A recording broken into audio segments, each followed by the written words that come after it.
Okay.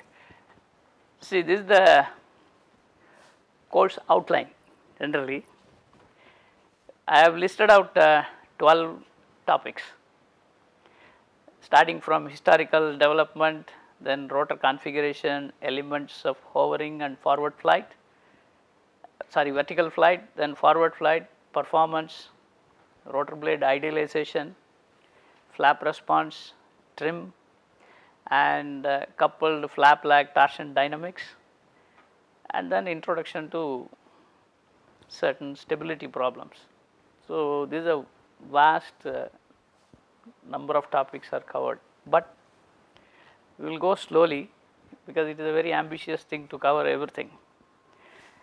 But towards the end, if time permits, I will just give a brief introduction about some of the issues which one has to tackle, because unless you understand this basic stuff, you cannot directly go and then solve that, you can address those problems. They are from a practical point of view, what are the real issues.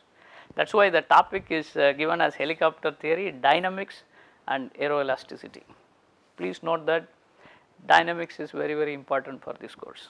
That is rigid body dynamics I am talking about.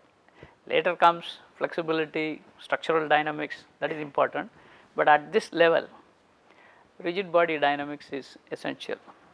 So, you can brush up of a rotating system, that is essential. Okay. And I have given a list of references, okay, about listed 10 books. I will go through one by one. The first book is Gesso and Myers, Aerodynamics of Helicopter, which is a 1952, but it is available, one copy in the library, and it is out of print, but it is a good book. Basically, very, very for a beginner, it is good to read that. The second book is Bramwell, which is a 1976. It was published in London. Of course, another copy has come, but he is no more. It is difficult to follow that book, but it has a lot of information. Okay, lot of information, but difficult. Here, in the beginning, it is okay. Towards the end, sometimes you will not know how those things are obtained, how the various expressions are obtained. Then there is a Stepniewski, Rotary Wing Aerodynamics. This is a Dover publication. This also has a lot of information, but it is difficult to read that book. Then Wayne Johnson, this is about 1000 pages. There is also Helicopter Theory, which is a good book. See, all these books, later I would say, if you know helicopters, you can understand the book. You can't say that I will start reading the book and then understand. Okay. That is where the problem starts, because the dynamics is really important. Of course, I have my lecture notes, copies, which are there in the library. I do not know how many copies are there. There are sufficient number, and there I have given all my derivation starting from first principles, starting from basics. And please note, in this course I cannot derive the equations in the class, because if I derive, then I will spend enormous time only in deriving, and then at the end what I require is the result, but then most of my time is spent on just algebra. So, I will be using PowerPoint, but the in between steps you have to read, understand how they are obtained. Okay. And Patfield, this is Prouty is about performance mainly, and then Patfield is about flight dynamics. So, you will find that the focus of each book is slightly different. You will find certain book will refer some topics, but some other book you do not even see that. Okay. And you will get to know only at the end of the course, oh, this is what I mentioned in the first lecture, what I told you. Then Leishman, this is about helicopter aerodynamics. And then Snedden, this is, I do not have that book, but it is a basic helicopter. Then Bailava, which is a structure, this from an industry, is a bit slightly different. So, you will find that I follow my notes, but I have all these books. all the books I have pretty much, except this Neton, because I find it's a little low level, so I didn't buy. These are kind of books which you require for a helicopter theory. There is other class of books which are like a pilot flying. How do you fly? That's from the pilot point of view. They will also call helicopter aerodynamics, something like that, but it's like a flight manual. Lot of pictures, but you don't see any equation and only words. It's very difficult to follow, but because for a person who is not flying, he doesn't know what that means. But the person who is flying, for him equations are not important. He is more worried about how the vehicle behaves or flies or what happens. Okay. So, there is a difference between the kind of books which are this and the books which are pilot manuals. Then of course, you can have the maintenance manual and etc., etc. Okay. We will not get into the maintenance part. And of course, the grading, like I said, you have a midterm, final and assignment term paper. Term paper you have to, every one I will give one topic. That depends on your interest, plus it is relevant to helicopters, because I want to know how many have really registered, because I find 15, then 7 added, then 2 deleted. So, I have to fix how many. Once the list comes, I will list out the topics. I will say each one is going to do one topic, and that is about 30% weightage. And assignments I will give, but I don't, I will give the problems, you have to work it out. If you have doubt, you can ask me, but I am not really asking every day you submit this assignment, but certain things I will ask you to submit. Okay. And that is about the overall picture of the, I would say, the course outline. I will try to make it like a story, the whole course. Okay, now we start the course. Let us see what the helicopter. This is what 15th January 1909, what Wilbur Wright brothers, he said about it. So, he says, like all novices, we began with the helicopter in childhood, but soon saw it had no future and dropped it. The helicopter does with great labor what the balloon does without labor, and is no more fitted than the balloon for rapid horizontal flight. If its engine stops, it must fall with deathly violence, for it can neither float like an balloon nor glide like an airplane. The helicopter is much easier to design than an airplane, but it is worthless when done. Okay. So, this is what the helicopter. Now, that is his statement. Later you will have a counter statement that I will give at the end. So, what is the helicopter? Okay, we will go slowly one by one, very simple. Okay, we will start with the key difference between an aircraft and a helicopter. Of course, all flying vehicles, we need to have lift to support the weight, and you need propulsion for moving forward, because you need to lift, you need to have propulsion. But then once it is up in the air, you need control. Okay. So, basically you need to have lift, propulsion, control. These are the 3 main things, and of course structure picture comes later, that is all part of it. I am just saying key. But in the helicopter, all these 3, please note that all the 3, lift, propulsion and control, they are all done by the rotor.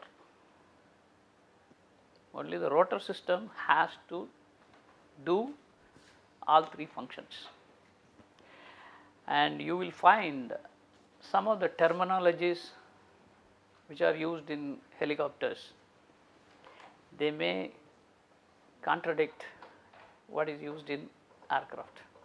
So that is why those things will be introduced as we go along, because what you call thrust in a aircraft, it is for propulsion, but in the helicopter the word thrust is for lifting. Okay. So there are differences which we will introduce, you have to get used to that. Okay. But if you look at an aircraft, you have wing to take care of the lift, propulsion you have separately jet or a propeller or any of these units, then control you basically do with aileron, rudder, elevators, etc. This is a traditional aircraft. But the key difference after this is helicopters can land and take off from any terrain. That is the, you don't need a runway. Okay. It can land in a rooftop, you can land in a dense area. Even of course you need some clearance. Okay. So whereas aircraft cannot do that. So it is like a vertical takeoff and landing, you may call it VTOL, but this is the advantage of the helicopters. And another, this you will learn as we go along, because this is like you need to calculate. It can hover with minimum power, because you may say hovering capability you can have in different types of vehicles, but the power required to hover for each class of vehicle may be different. So helicopters have the advantage of having minimum power to hover for the same weight. You have to take the weight as the baseline. Okay. Now let us look at the, I will go for the historical development, knowing the key difference between the helicopters and the aircraft. What are the key differences you learnt? Difficulties when they were building helicopters, please understand, and then I will go through historical development. These are very common for aircraft. Structural weight should be minimum. That means you must choose a proper material to design your structure. Then for the rotor, you need to have a strong light structure for blade and hub, because the kind of force, just for a idea, you know, a typical blade, which is of course the Indian blade, I will take Indian rotor helicopter, which is the advanced light helicopter. The blade mass is about 64 kg, around 64, and it rotates about 300 plus RPM. Okay. Now this at the root, the force you get, the centrifugal force is of the order of few 100,000 Newton. Okay. So it's a tremendous amount of force, it comes at the root where you attach. So you need to have strong structure for blade, hub, everything, otherwise you will simply tear apart. And of course control, including torque, because you are something is rotating. So if you don't have a compensating, there is an anti-torque device, it will also start, fuselage will be rotating. Okay. So how do you balance the torque? These are the problems. These are all there right at the beginning. So how different people in the sense, these are all not government supported projects or anything like that. It's like a purely personal enthusiasm. That's all. They just want to fly. They designed the different aircraft, different thing, tested it, but it is because of the development of all these individuals in various places.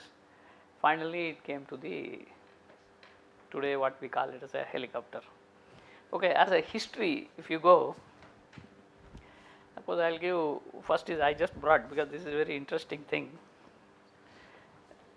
So I showed Chinese top BC, which is actually before 400. This is what the Chinese top, you all know, that's all.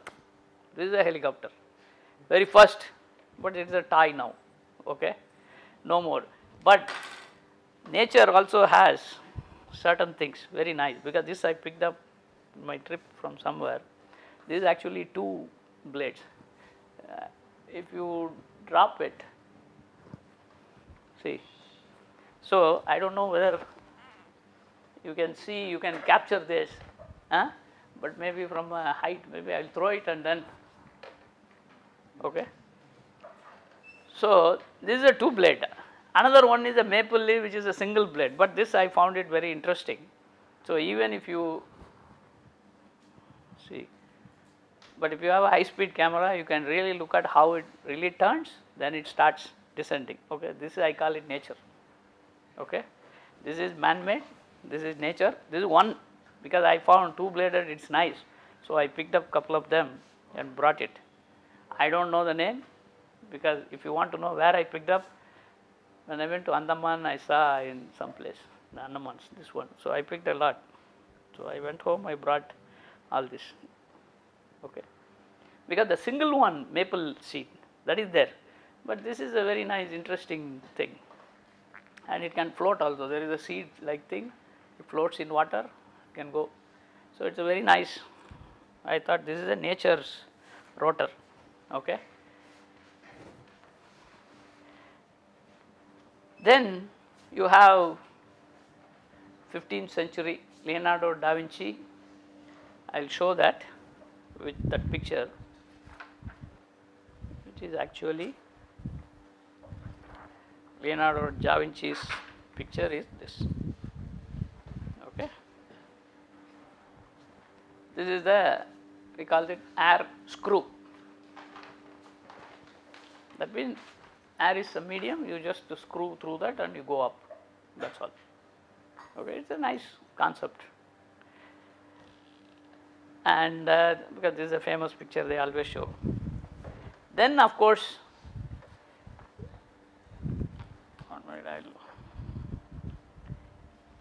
this is the 18th century, you say George Cayley, he made some, and there are other people also, I would say, he made some models basically with rubber band and rotor, just rubber bands, that's all.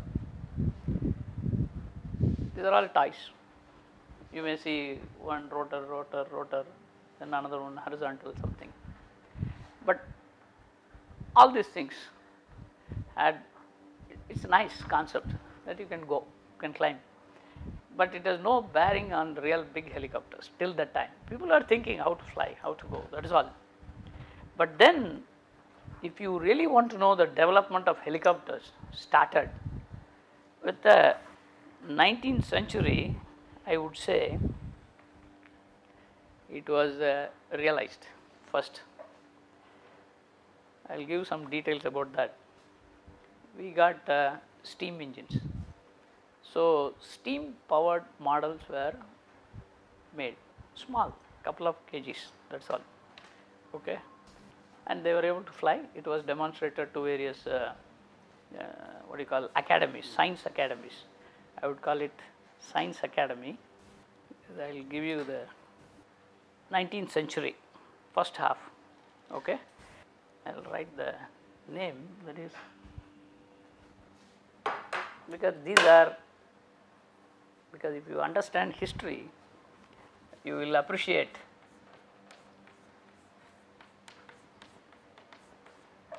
This is in England. This is 19th century, okay, and then Enrico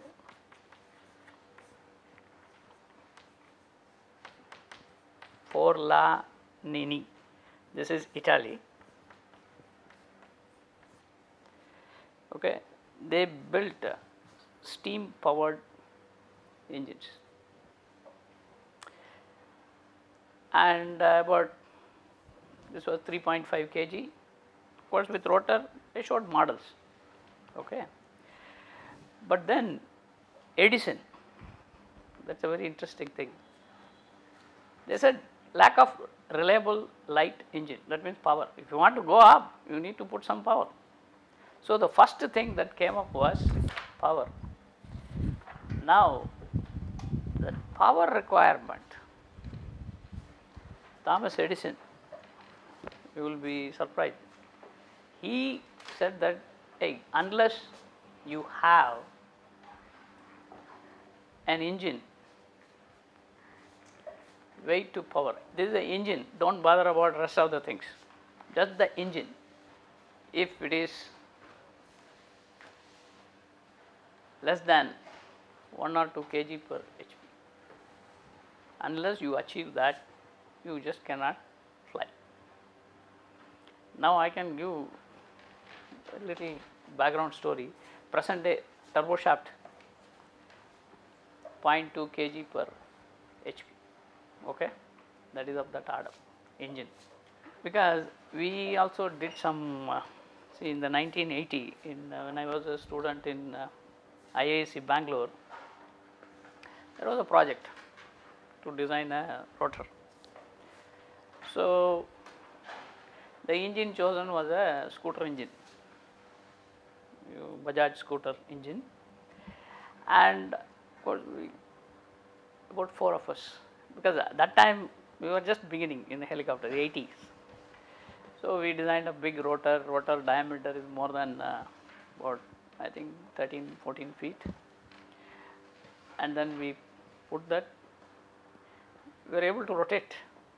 The rotor was fine, it is rotating, no problem, and then we had a big platform on which the rotor was mounted, the engine was mounted. Then when it wanted to lift, of course, then he said it was not even lifting, because the power later was okay, remove the engine, keep it outside. So, the engine was removed from the structure itself. Then from that you give a shaft with a universal coupling, and then engine was removed, this was able to lift, and with that we closed the project. We said okay, I think the professor closed it. He said okay, we demonstrated lifting. The reason why I am saying is we did not know, at the time I did not know honestly, because I started learning about helicopters only after my PhD. Then today you remember a lot of people say I want flying car. Please understand, yes, you can make a car fly because it should go up, but please understand whether your rotor and the power and the weight, whether it is sufficient. Because I remember a few years back somebody came, he said I will put 4 fans and then I will lift it. How? You just put something means it will not, nothing will lift. You have to see whether the engine has the capability to lift your weight. Unless you have that basic thing, you will not be able to lift a helicopter. So, that is the reason I said that this is very, very important if you are going to design a helicopter. Aircraft, you have a wing, because wing lifts. Here actually the rotor has to lift the engine weight. That is the problem. It is like lifting it like this vertically. Okay. Aircraft you need to give only propulsive, and you need to overcome only the drag. And if you see the aerofoil lift to drag is very, very small, 1/100th. But 1/100th of the power you give, you can lift the weight, whereas here you have to give all the 100. Okay, that is the key difference in helicopters. Okay. Now, how the word helicopter came? So actually, this was coined by 1863 by Frenchman Amécourt. It is called helix and petron, that is a spiral wing. Then it became the helicopter as the general word for this class of rotating wing. Now people call it rotary wing vehicles. You may call it helicopter, because sometimes people use the word rotary wing. Okay. And these two are used commonly. In publications, some people use rotary wing, some people use helicopters, it does not matter. But the real development of helicopters as a vehicle, you will see it started in 20th century. 1903 aircraft flew, December, that is Wright brothers. But most of the developments in terms of building a machine, now I will show a few of the sample pictures of how people built various machines. Okay, you will have an idea how the development was going on in building this helicopter. Okay, this is, I will show, this is the 20th century. This is in my notes, it is there, lot of pictures. I have also a CD where I put my notes. Okay, 1904 Renault, France, then Paul Carnot 1907. Please remember, aircraft flew 1903.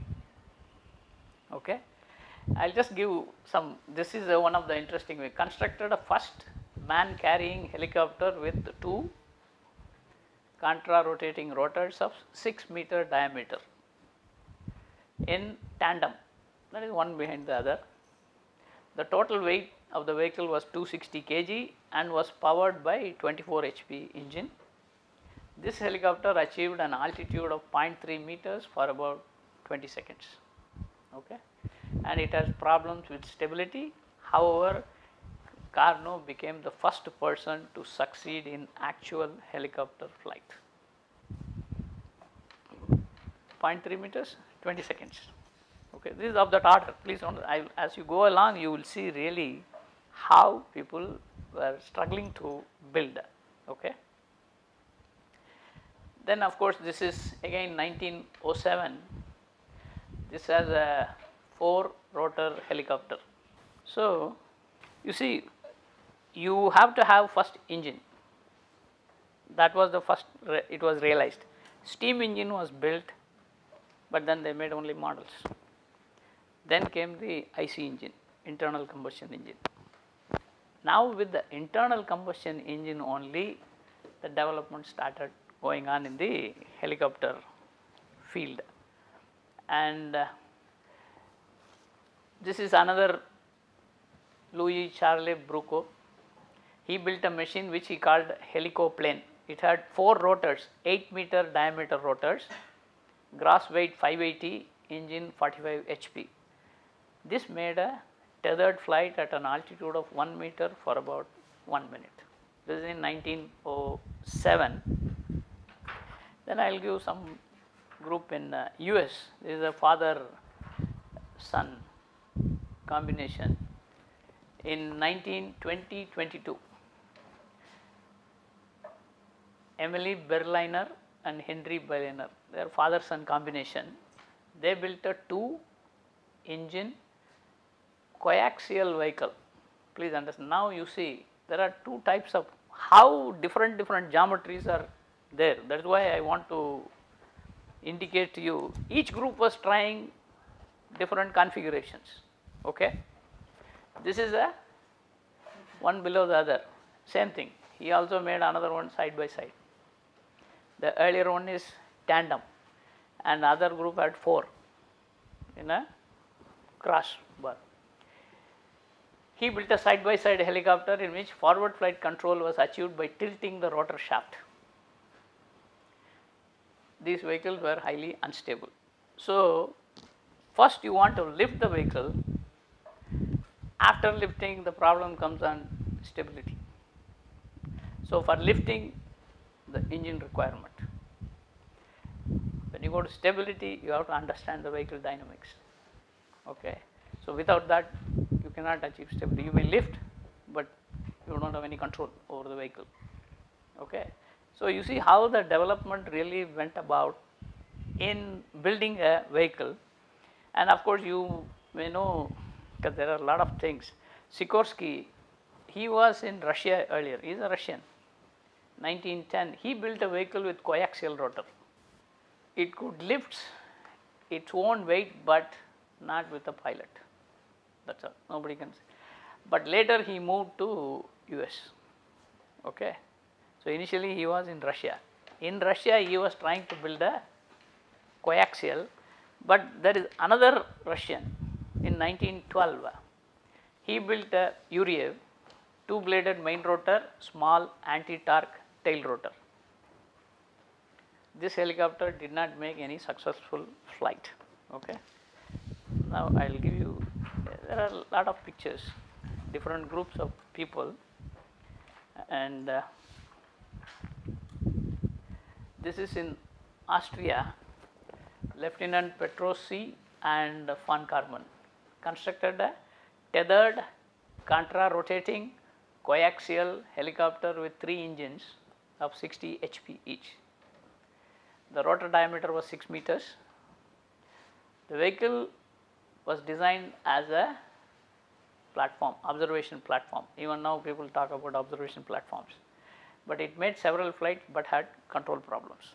All of them, because they were able to lift. This is an interesting vehicle, George D. Botesat. It is in USA, 1922. He built a large helicopter with 4 6-bladed rotors at the ends of intersecting beams. Now you know quad rotor, everybody is building intersecting beams. Good control behavior was obtained by utilizing differential collective. You will learn about collective, what it means later. This vehicle made several flights with passengers up to an altitude of 4 meters to 6 meters. This was the first successful rotorcraft which was ordered by US Army, but later it was abandoned due to mechanical complexity of the vehicle, because you have 4 rotors, each one has to be controlled with different RPM, etc. Okay. Then this is another very interesting configuration. This is in France again. Etienne, I don't know how do you pronounce O mission, okay, built a machine with 4 2-bladed rotors to provide lift, 5 horizontal propellers. Horizontal propeller means propeller is like this, plane of rotation is this, for attitude control, that means pitch, roll, etc. 2 propellers for propulsion, 1 propeller for yaw control. So how many rotors? Yes, this vehicle, all powered by 120 HP engine. It had 13 separate transmission systems. The vehicle made several flights and set a distance record of 360 meters. Okay. Now why I am bringing this kind of various configurations is, today there is a lot of interest among students to build, I don't know, micro vehicle, flying vehicle. They will say, I will put 6 rotors, I will put 10 rotors, I will put this, I will put 1 more for forward flight, I will make this. It's good, but one should also know, people tried similar thing long time back, okay, and what are the problems they faced. It is important one should understand the history, because history teaches a lot of things. Even in aviation, it's not writing equations later is all fine, but please understand, all these people built, I don't think the level of mathematical knowledge what we have today they had. It is for sure, because I don't think they had, but they tried, they built, but it is with conviction. It's like discipline, they try to make, each person tries, because let me try this vehicle, let me try this vehicle, okay, and that's how the development started. Now this is another configuration, you look at it, this looks like Wright brothers, no, biplane, but he has, it is in Spain 2026, Raul Pescara built a helicopter with 2 coaxial rotors of 4 blades having a diameter 6. This was powered by 120 HP engine. For forward flight control, he warped the biplanes to change their pitch angle. how he warped, I do not know the technical details, but he was twisting. Okay. You will learn later. So, he was the first to demonstrate, please note, cyclic pitch control. Earlier I used the word collective. Okay. Now, there is another word, cyclic. So, these are key terminologies in the helicopter flight. Okay. This vehicle set a distance of 736 meter, but again stability problems. Okay. Now, a little deviation will go, and that is the auto gyro. Okay. I will give a brief history on the auto gyro. This is Sierra in Spain. What happened was, see, he wanted to build an aircraft. He built an aircraft, but then at low speed, the aircraft stalled. So he said that I want to fly at a very low speed. That was his thing. So he was the first one to design something called an auto gyro.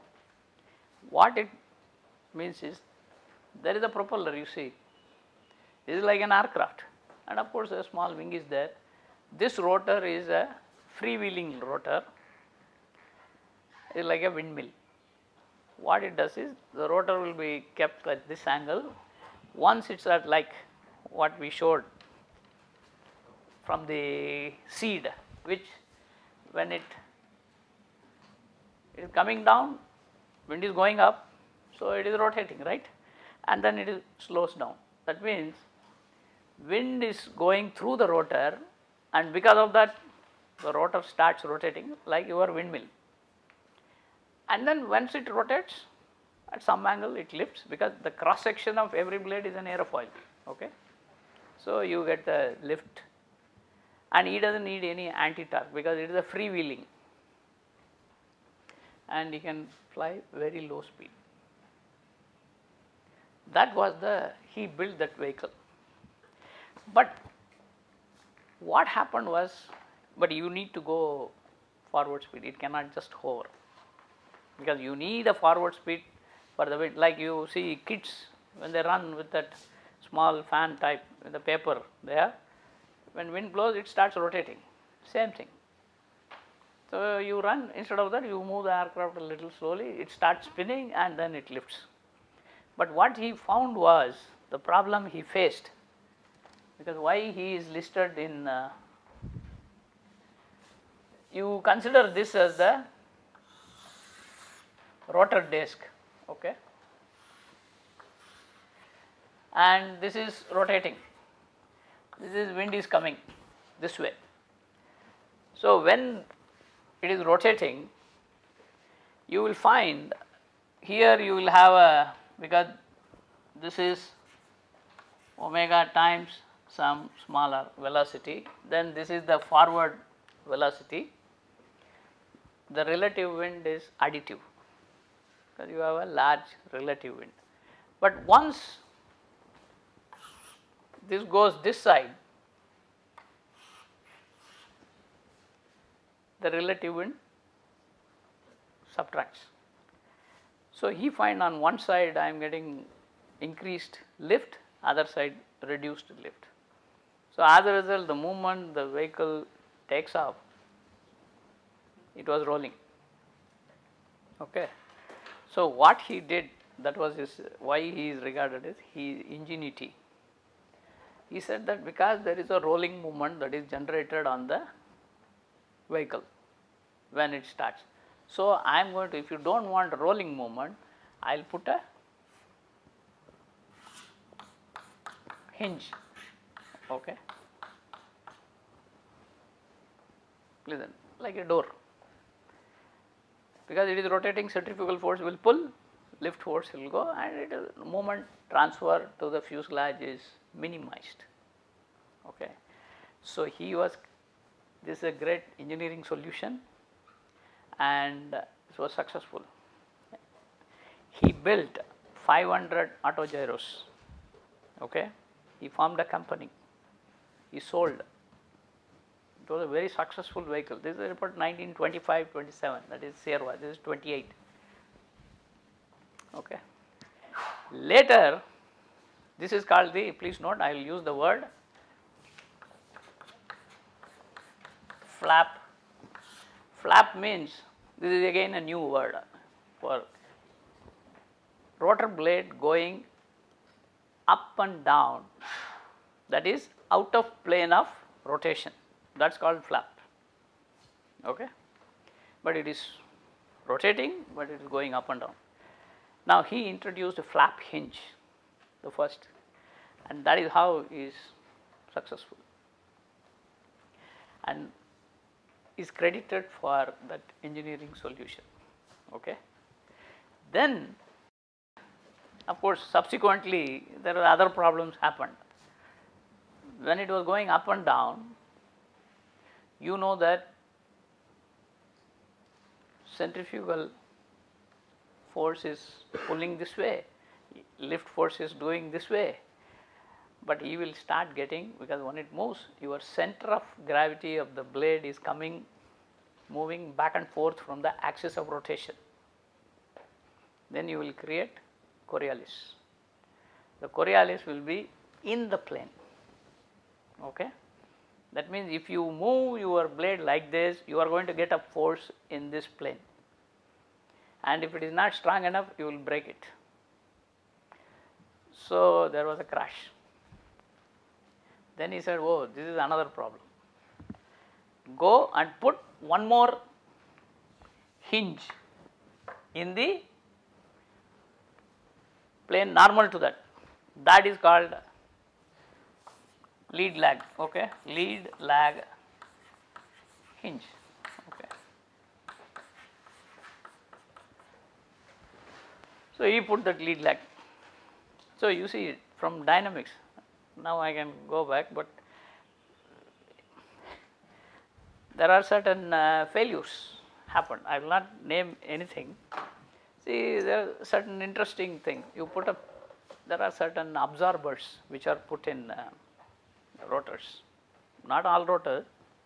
If you want to reduce the vibration, there is something called a vibration absorber system, pendulum absorbers. And I am just giving a story.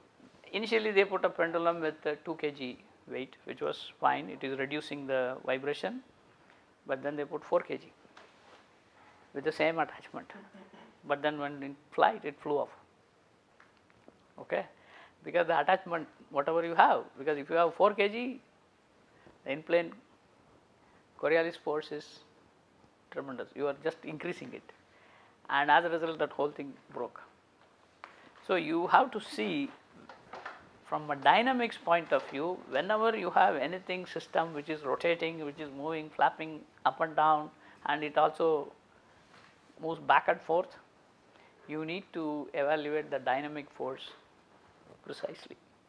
That is why the dynamics becomes very important in the rotor blade. Please understand this rotor blade is, like I said, 6 meters. That is a, just for sample, the blade radius normally around 6 meters, you can say. There are blades which are 13 meters long. Okay. The diameter is more than 100 feet. There are helicopters. So please imagine, that's a very long blade. It's highly flexible. That's why when the helicopter is parked, you find that blades are down. So you are now dealing with a system, a beam, you can say, because it's a long beam, a beam which is like, it can do this and you are rotating. So you have to be careful about the dynamics of that. Okay. So that is why structural dynamics is very, very important in the rotor. And he gave an engineering solution, now it is used in this form or in some other form. So as we go along in the course, you will see, oh, flap hinge is by Sierra. That is why he is given, even though this is not a real helicopter. He did not build a helicopter because it cannot hover. Okay. Then this is another vehicle which was Henry Fock. This is in I think it is in Germany. Okay. He built a helicopter with two rotor side by side, but you see a small propeller like thing. Actually, that is not a propeller, that is a cooling. This is a rotor to cool the engine. It's like in your car, your radiator, you have some small fan, it is like that. It's not a propulsive thing. And he built this. This rotor had articulated hub. Articulated means you put a hinge. Later I will explain what is articulated. And he has directional control and vertical. Of course, he had put a tail. It also has the shape of a aircraft, but wings are not there. The rotors are the wings. This vehicle set records for speed, 122 kilometers per hour, altitude more than 2 kilometers, and endurance 1 hour 20 minutes, and set a distance record of 224 kilometers. This was one of the successful vehicle. But then you go to Igor Sikorsky in US in 1939-41. First he built, because he moved from Russia to US, VS, it is called VS 300 1941, which had a single 3-bladed main rotor, a tail rotor. See here in this picture you will see there is one rotor here, one rotor here, there is one rotor here, and then one main. These are two horizontal things. Initially his model had this. Later he removed these two horizontal rotors, put them in the middle as one rotor. Later that also he removed. Okay. That one was a R4, a derivative of VS was constructed. That is why it was reduced to 2 and finally to 1 vertical tail rotor. 1942, R4, a derivative of VS 300 was constructed. This helicopter had single main rotor and 1 tail rotor. Main rotor diameter take 11.6 meters. So you see about, and then weight 1100 kg, 185 HP engine. This model went into production and several hundred were built during World War II, basically for medical evacuation. So the helicopters first use in military was for evacuation. Okay. And please note, Sikorsky's vehicle is considered to be the first practical, truly operational, mechanically simple and controllable. That is all. So till this, okay, it was all helicopter development. Once you have a successful vehicle, that is successful in the sense a vehicle which can fly. Of course, it had problems. Problems will always there. Even today, problems are there. But this is a successful vehicle, practically operational. Okay. Now, after you have built the helicopter, then you will say, okay, now I have built a helicopter. Now, what is going on? What is that I have to do? Because helicopters are built, they are flying. Okay. So you start thinking about what next. It is actually in improving. One is in the, like you said, performance, which goes, the technology, because the developments now mainly in the field of improving the capability of the vehicle with increased, with further technology improvement, you will also have improvement in the vehicle. So today nobody will say I am going to build a helicopter. You can build a helicopter, it is, everybody knows what you are going to do because already people have built it. Then you say what technology you are going to use and what is the configuration you are going to choose. How? So the focus, that is 1942. Please remember, now I think I will show you, of course I will give some pictures here, the type of configurations. You all know what are the various configuration of a helicopter. If somebody has, you have a single main rotor, one tail rotor. Of course, this tail rotor here, it is a fan in fin, it is called a fenestron, because the open tail you can have. Another one, the same tail rotor put inside a shroud. Okay. This is few companies make only recently. Then there is another scheme which was started. You don't need a tail rotor, but you have a jet rotor. Of course, it was abandoned. This is just for a picture I am showing. So you have a jet at the two end and it keeps spinning. So you have a jet rotor. That means it can lift, no problem. But of course, dynamic various other issues will come. But you don't need a tail, because this is a torque transfer is not there. It's a freewheeling. Then you have another configuration which is the coaxial, one below the other. But today, this type of configuration is built only by Russians. That is a Kamov helicopter, because they have specialized, they make these helicopters. Then what is the use? One of the uses, because it is compact. You don't have a tail which is long hanging there. Okay. There are advantages, disadvantages. The disadvantage is tail requires power. That means you actually spend power not for lifting, but for just having torque control.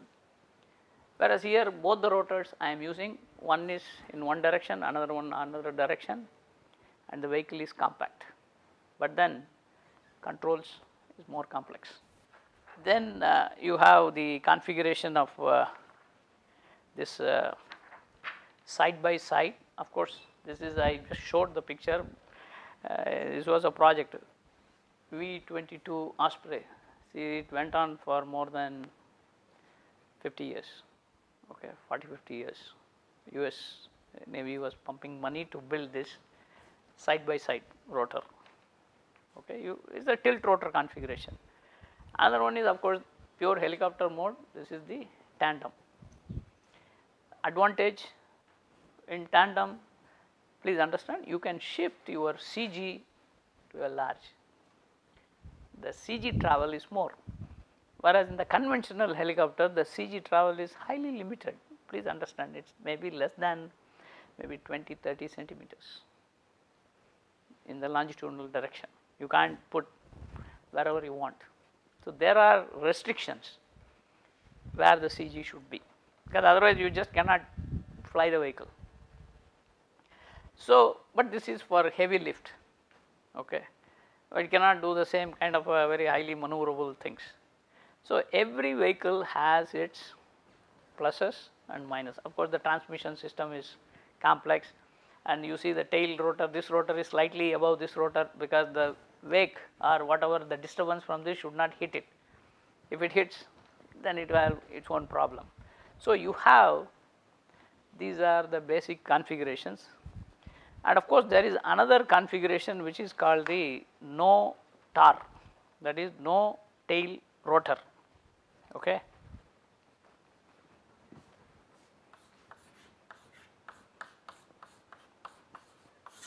That is no tail rotor.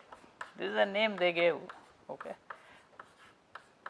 But it does not mean that there is no tail rotor. What they do, they have a jet and they have a Coanda effect which gives the side force. It is like, I will draw the picture. It will come and then the flow comes out like this, and the rotor downwards comes, okay.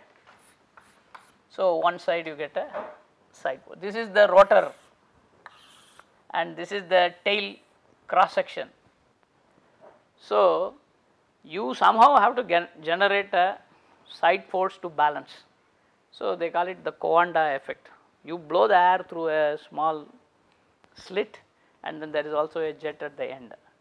That means there is a fan inside the tail, okay, that blows the air through the tail and the air comes out, and that gives the reaction force and then balance. This is called a no tar configuration, but it is only for one aircraft, one helicopter that was built. Actually, that is here, this picture. Okay, there is no tail rotor here, but there is a fan inside. So, and that is blowing air through this. Okay. Now, these are the configurations, these are the last statement.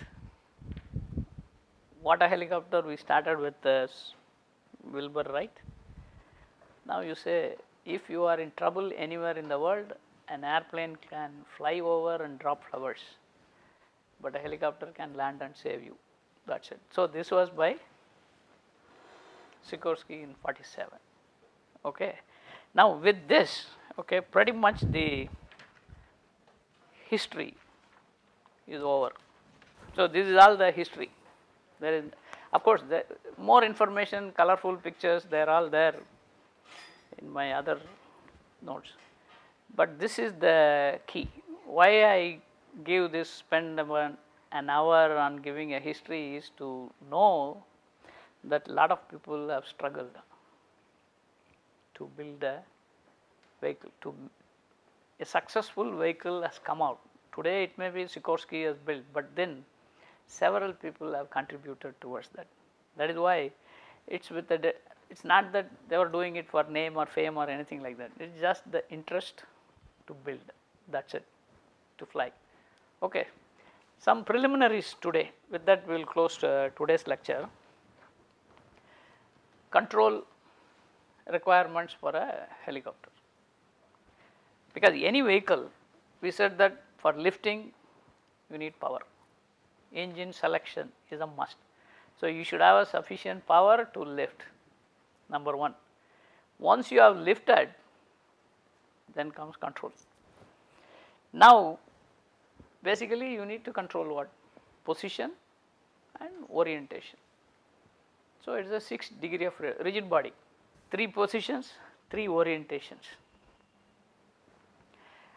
Now that means you can have 6 inputs. Okay, I'll say, hey, I'll give this input, it will control that. If I give another input, I'll control that. Unfortunately, human beings, we are restricted with 2 hands, 2 legs. So what happened is, he can give only move these 2 and both legs. So the controls are also reduced. Okay. But how do you reduce? Mean you reduce the number of controls by coupling. That means if you give one input, it will not do only one function, it will do something else which may be undesirable, but it will do it. Okay. So in the helicopter, what are the controls? Okay. I have used 4 main list down. One is the vertical. That means you want to go up and down, simple. Okay. That means the helicopter's altitude is changed only by one control. That control is collective pitch. I have used the word collective pitch. You will slowly understand what is the meaning of collective pitch. As we go along, you will learn. But from a pilot's operation point of view, he will have a lever on his left hand. Please understand. That lever he will pull it up, pull it down. That's all. If he pulls it up, he is going up. If you push it down, he is coming down. So that is the collective lever. I will show a schematic. Then for directional control, because you need to know which direction you are pointing,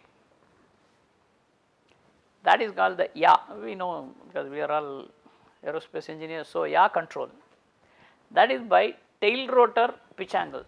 Because the tail rotor is there, you adjust the side force. So if you increase, you will turn, you will go this way. So the tail rotor pitch angle he controls by pedal. So his 2 legs are engaged in controlling only the tail rotor. So, either you will move this way or you will move this way. Okay. So, now we have basically kind of split the two functions, even though later you will understand all of them are coupled. Okay. Then comes longitudinal lateral. That means you want to move forward or you want to move sidewards. But then here, when you want to move forward, what happens is the vehicle also pitches. There is a nose down. How you move a vehicle forward? See, how you move a vehicle go up is you increase the lifting capability. That is, you increase the pitch angle of the blade, that is basically the angle of attack, because you all know the basic aerodynamics of an aerofoil. I change the angle of attack of the blade, I get increased lift, so I am going up. But here I want to go forward. Forward means how do I go? I do not have a propeller to push me forward. So, what is done is, this is the difference between the aircraft and the helicopter. The rotor disc, you call it the disc. The vector, the force vector, we call it thrust vector. Just for example, thrust vector is perpendicular to the rotor. Now, I tilt the rotor disc forward. When I tilt the rotor disc forward, my thrust vector is also tilted forward. Okay. As a result, I get a forward component of the force and a vertical component. Vertical component will support the weight, forward component will push me forward. But the problem is, when you tilt the rotor, this is the horizontal thing, I tilt it. So, my thrust is here. Initially the CG is right here, it is coming down, I am holding it. Now, what happens, because of the tilt, it has gone, I am going to get a moment about the CG. Now, the movement also it will come. Now, if you do not balance the movement properly, then you will have, you can't control the vehicle. But how the movement is balanced in the helicopter, you will see as we go along, you will see, oh, this is a great design. Okay.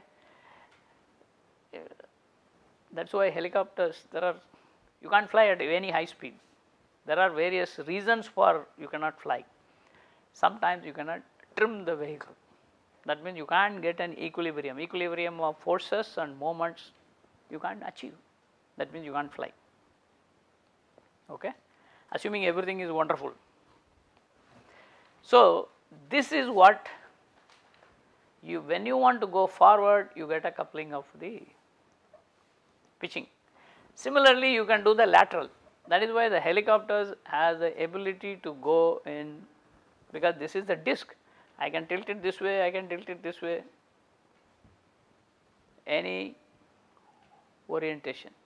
That means I can fly in any direction facing in one direction. It is not that I have to turn to the other direction and then fly. Okay. That is the advantage of helicopter. That is, I do not have to turn and then fly. I can just go back. Of course, these are requirements which the user will demand. I want to fly this much forward speed, this much sideways. Okay, all these things. I will give you just a brief background why this is. See, this is I learned when I was discussing with some defense people. See, today helicopters, I said that earlier it was used for evacuation, basically. Nowadays they take the role of attack. Okay, they have become a force. Earlier it was only for injured people, emergency evacuation in the military. The reason was, it was it's a very interesting political thing. Russians are very good in tanks because they have land. The US thought initially the theater of war will be only in Europe, and Russia is a land where they can come through with tanks, but US, if they have to come, they have to fly because they cannot bring all the tanks. So they said we will have a flying tank. What is a flying tank? Is an attack helicopter. So now that is how the concept of attack helicopters themselves have come about, because they say that okay, you can hide, you can be below the tree top, then suddenly go up, fire, and again you go down, or you can go back. Now the role of the helicopter is completely, the demands are met more and more because the services say okay, this is good, we will use it for some other reasons. Okay. And of course, today in India you find that any floods, anything means only you see helicopter going around and then picking people coming, because that is one of the major uses. Because they can go hover, and you saw even in the, what is that terrorist attack in Bombay, how they landed on the rooftop, again the helicopter, because you cannot take an aircraft and then parachute them, because you don't know where they will go and sit. Okay, that's slithering. So the demands, you see, they are all different types. So they meet. That is why today helicopters have become an important flying vehicle, like an aircraft. It has its own utility which cannot be met by an aircraft, conventional aircraft. So you can see the development of helicopters and the demand for helicopters has started increasing tremendously. Now if you see in the defense side, army wants the helicopter.